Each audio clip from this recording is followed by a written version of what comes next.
ಯಾವಾಗಲಾದರೂ ಅಬ್ಸರ್ವ್ ಮಾಡಿರ್ಬೋದು, ನಿಮ್ಮ ಮೂತ್ರದ ಕಲರ್ ಚೇಂಜ್ ಆದಾಗ ಕೆಲವರು ಏನಪ್ಪ ಅಂತ ಆಶ್ಚರ್ಯಪಟ್ಟಿರ್ಬೋದು, ಭಯನೂ ಪಟ್ಟಿರ್ಬೋದು. ಇನ್ನು ಕೆಲವರು ಅದನ್ನೇನು ತಲೆ ಕೆಡಿಸ್ಕೊಳ್ದೇ ಇರ್ಬೋದು.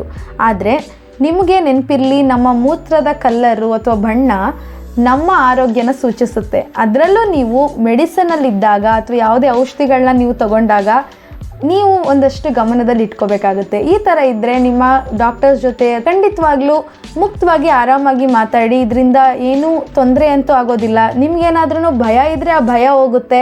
ನೀವು ಇಷ್ಟಂತೂ ನೆನ್ಪಿಟ್ಕೊಳ್ಳಿ, ನಿಮ್ಮ ಮೂತ್ರದ ಬಣ್ಣ ಏನಾದರೂ ತಿಳಿ ಹಳದಿ ಇದ್ದರೆ ನೋ ವರೀಸ್, ನೀವು ಆರಾಮಾಗಿದೆ, ನೀರು ನಿಮ್ಮ ಬಾಡೀಲಿ ನಾರ್ಮಲ್ ಆಗಿದೆ ಮತ್ತು ನಿಮ್ಮ ಕಿಡ್ನಿಗಳು ಫಂಕ್ಷನ್ ಚೆನ್ನಾಗಿ ಮಾಡ್ತಿದ್ದಾವೆ ಅಂತಲೇ ಅರ್ಥ. ಆ್ಯಕ್ಟಿವ್ ಆಗಿದ್ದಾವೆ, ನೀವು ಸೂಪರ್ ಡೂಪರ್ ಫೈನ್ ಅಂತ ಅರ್ಥ.